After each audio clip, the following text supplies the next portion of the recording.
ஆச்சாரிய அனுகிரகம் கிடைக்கும். இதுதான் சுவாமி ராமானுஜர் காலத்துக்கு முற்காலம் வரை இருந்தது. அனுவருத்தி பிரசன்னாச்சாரியர்கள்னு சொல்வார்கள். ஆனா ராமானுஜர் அந்த மரபம் மாத்திரார். இல்ல, ஆசையுடையோருக்கெல்லாம் ஆரியர்கள் குருவென்னு பேசி வரம் மறுத்தார் பெண். அப்படியெல்லாம் சுஷ்ரூஷை ஏற்கனலாம் இனிமே வரமாட்டார்கள். அவன் தீனமான தன்மை இருக்கிறவனா, இரக்கத்துக்கு பாத்திரமான பார்த்து பொழிச்சுடுத்தும். அவன் பண்ணட்டும் பண்ணாத போட்டும் தானே பகவத் சங்கல்பம் வருவான். வேண்டாம், கிருபையாலேயே காரியம் பார்க்கலாமே, அவனுடைய பிரயத்தனத்தால வேண்டாம், நமக்கு இருக்கிற கிருபையால நாம கொடுக்கலாமே என்று ராமானுஜர் மாற்றி விட்டார். எத்தனை எதிக விதுஷாம் தேசிகானாம் பிரசாதாது இப்படி எல்லாம் முற்காலத்துல கிடைச்சிருந்தது. ஸ்வைராலாபை சுரபயசி தத் பஞ்சமோபாய தத்துவம். இப்படிப்பட்ட 5வது உபாயமாகிற ஆச்சாரியனை பற்றி நீர் சிரிப்பு பேச்சு, பரிகாச பேச்சு, விளையாட்டு பேச்சு அதை போல பேசி எங்களுக்கு புரிய வச்சுக்கிறேன்.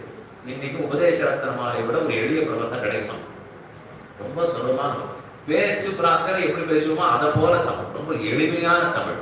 ஆழ்வாராச்சரியர் அவதாரத்தை சொன்னார், 10-11 பாசுரத்தால் சீரியன் வைபவம் சொன்னார். அதுல சொன்ன தத்துவார்த்தம்